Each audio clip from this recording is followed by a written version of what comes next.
assoiffé de toi, je m'attends à toi. Plus qu'un simple chant, c'est une prière. C'est l'expression de ma soif. Ma Bible au quotidien, le verset du jour, Exode chapitre 33, le verset 11, je cite. L'Éternel parlait avec Moïse face à face, comme un homme parle à son ami. Puis Moïse retournait au camp, mais son jeune serviteur Josué, fils de Nun, ne sortait pas du milieu de la tente. Fin de citation, glorifions le Seigneur. Alléluia, bien-aimés auditeurs et auditrices dans notre Seigneur Jésus-Christ. Juste avant notre chapitre du jour, je veux dire le chapitre 32, le peuple a fabriqué le veau d'or pendant que Moïse se trouvait sur la montagne avec Dieu. C'est dans l'optique de vous présenter le contexte. Et ce faisant, une trahison a impliqué la rupture de l'alliance. Et la colère de l'Éternel s'est enflammée et il a menacé de ne plus marcher au milieu de ce peuple rebelle, le peuple d'Israël d'alors, car vous êtes un peuple au cou raide, dit Exode 33, verset 3. C'est dans ce contexte de fracture que Moïse a dressé la tente d'assignation hors du camp, un espace qui est bien séparé, consacré et que se produisait le miracle de notre verset. Dieu continue de parler, pas depuis la distance, pas dans la colère, mais face à face. L'Éternel parla avec Moïse face à face comme un homme parle à son ami, dit le verset. Face à face en hébreu c'est panim el panim. Panim el panim, c'est-à-dire présence totale contre présence totale. Dieu lui-même, dans l'intégralité de ce qu'il peut révéler à un homme mortel, était avec Moïse. Cette expression ne signifie pas que Moïse voyait Dieu dans toute sa gloire, car plus loin au verset 20 du chapitre, Dieu déclare qu'aucun homme ne peut voir sa face et vivre.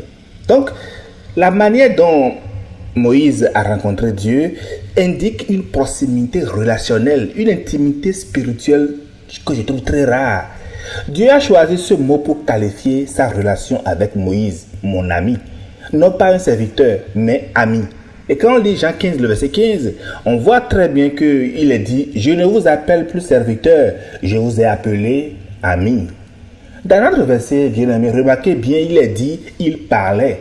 Moïse parlait avec Dieu face à face. Le verbe ici est à l'imparfait, ce qui exprime en fait une action répétée, habituelle, continue. Dieu parlait chaque fois que Moïse entrait dans la tente. Donc l'intimité avec Dieu là n'est pas un coup de grâce exceptionnel, c'est une relation que Moïse a bien développée, a cultivée avec Dieu, mais pas la fidélité. Mais qui est en fait Moïse en ce moment-là, bien aimé? Il n'est pas au sommet de sa gloire, il vient de vivre la plus grande humiliation de son ministère. Son peuple a apostasié pendant qu'il était avec Dieu. Il a dû même intercéder pour que Dieu n'extermine pas Israël. Parce qu'à ce moment-là, il était épuisé, peut-être même brisé.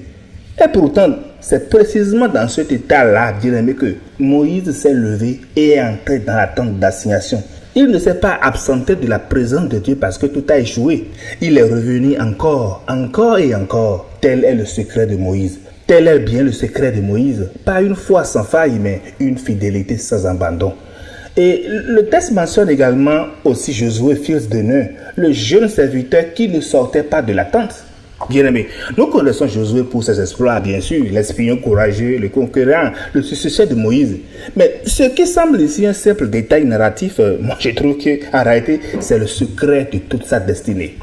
Alors que Moïse quittait la tente pour retourner au camp, Josué, lui, prolongeait. Il aurait pu penser que ce niveau d'intimité avec Dieu était réservé seulement à une élite comme Moïse ou à un Abraham. Mais il a choisi de croire le contraire. Il est resté.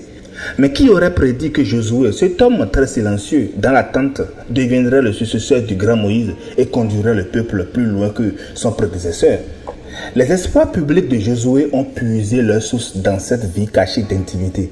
C'est un principe que l'histoire des hommes et femmes de Dieu ont confirmé. Ce que Dieu forme en secret, il le manifeste bien sûr en public. Chers amis dans le Seigneur, la tente d'assignation n'existe plus de nos jours. Mais le principe qu'elle porte, oui, dans nos différentes églises, nous avons des autels, des sanctuaires. Jésus-Christ est notre tente d'assignation vivante. Il est dit dans Jean 1, verset 14. Et le Saint-Esprit fait de notre cœur un espace de rencontre avec Dieu. 1 Corinthiens 3, verset 16.